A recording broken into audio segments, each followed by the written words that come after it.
Hello, writers and readers. I'm freelance fiction editor Miranda Darrow, here with my weekly video about writing, editing, and the writing life.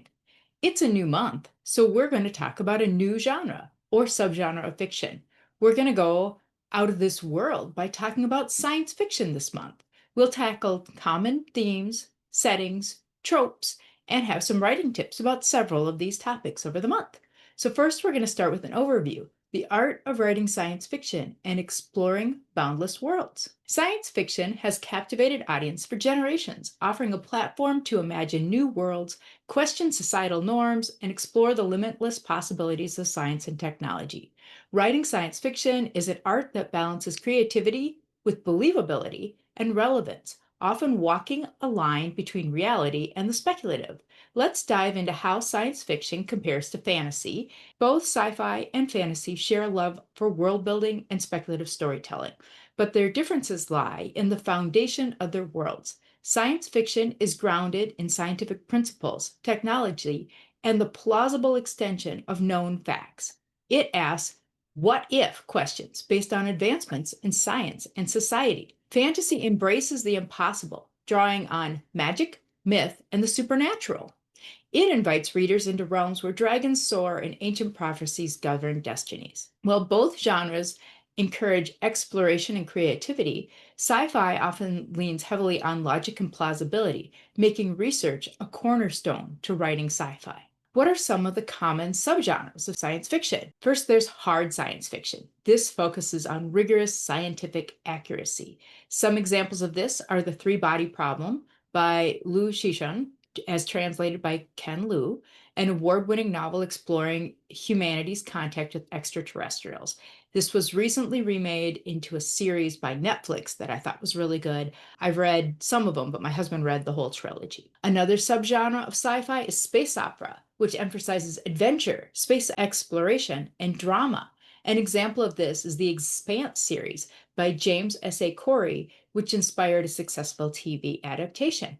Have you noticed so many of these are made into movies because they're just so theatrical to even think about?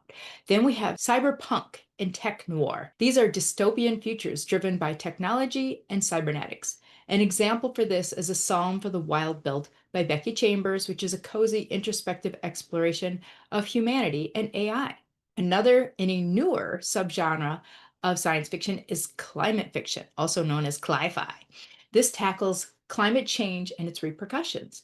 Examples of this are New York 2140 by Kim Stanley Robinson, which imagines a future New York City transformed by rising sea levels. And then there's social science fiction, which examines societal structures and human behavior. An example of this is The Power by Naomi Alderman, which explores a world where women develop the power to generate electricity, and it upends the gender dynamics. I just read that one recently. It's very interesting.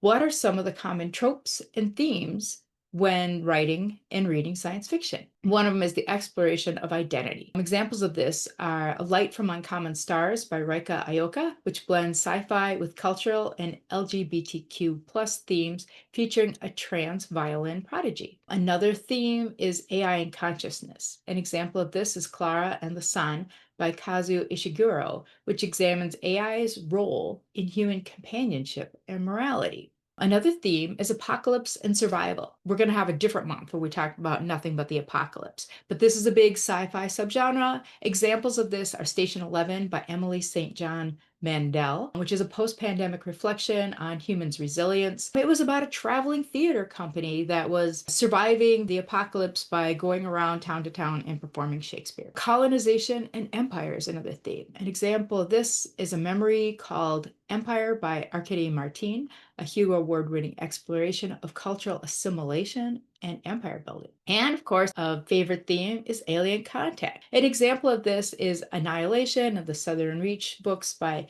Jeff Vandermeer, which delves into the enigmatic alien environment in Area X. And I think there was an adaptation for that in either a movie or a TV series too, but I haven't seen that. Let's talk a little bit about settings in sci-fi, but we're going to have another week this month where we're going to talk more with tips about writing sci-fi.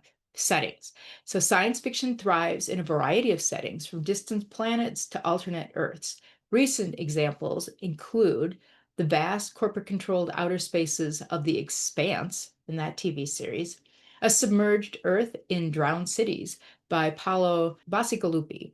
A near future Los Angeles of Blade Runner, especially in the Blade Runner 2049 that was more recently made. It's a visually stunning film that builds on the cyberpunk aesthetic. Here are some writing tips for writing sci-fi. We want to ground the unreal in the real. Build your story on believable science or extrapolated technology. For example, in Project Hail Mary by Andy Weir, this relies on accurate physics to tell its story of interstellar problem solving. Develop strong characters. Characters should be relatable, even in extraordinary circumstances. Consider the humanistic portrayal of spacefarers in The Martian Chronicles by Ray Bradbury. We also need to balance world building and plot. Avoid overwhelming readers with excess details. Let your settings enhance but not overshadow the story. And ask big questions. Good science fiction challenges societal norms. Works like The Parable of the Sower by Octavia Butler address issues of race, gender, and climate change. Make sure that you incorporate diverse perspectives. Highlight marginalized voices in your universe to enrich the genre. Authors like Nnedi Okorafor, who wrote Binti, and River Solomon, who wrote The Deep, bring fresh narratives rooted in cultural diversity. And here are some recent examples from movies and TV of science fiction that's been very popular and mainstream. It's not just a niche genre anymore. Everything, Everywhere, All at Once was a movie in 2022 that was a multiverse-spanning, genre-bending film celebrated for its innovative storytelling and Asian representation. And Dune came out in 2021, a visually stunning adaptation, a new adaptation of Frank Herbert's classic tale of power and ecology. And then Dune 2 came out, I think, just a year ago. And I use that one in an example when we talk about romantic subplots. And then there's some TV shows that are clearly sci-fi that are also very popular. Two of my favorites are Severance, which came out in 2022, a mind-bending workplace drama blending science fiction and psychological thriller with a little bit of elements of horror in there. And then Black Mirror is an anthology that started way back in 2011, but is still going on because it's changed networks a couple times, or at least once. It's a critique of technology's impact on society. Science fiction is a boundless genre, offering writers a chance to explore profound questions and imagine the impossible. By grounding your narratives in plausible science, developing relatable characters, and embracing diversity, you can craft stories that resonate with your readers and transcend time. The future is yours to create, so why not dream big? Tune in to this YouTube channel next week when I'll give a list of book recommendations featuring science fiction titles that have robots, androids, or cyber characters. This list is an eclectic mix of stories, some comedic and light, some darker dystopian, and I cover all age categories in here. If you happen to write science fiction, this is a great resource for inspiration for your next robot or android character. And in 2 weeks, I'll have writing tips for specifically writing robots and androids. Be sure to check out both of these videos on this channel. If you enjoyed this video, please like, subscribe, and share. I post new content every week. This is Miranda Darrow wishing you happy writing.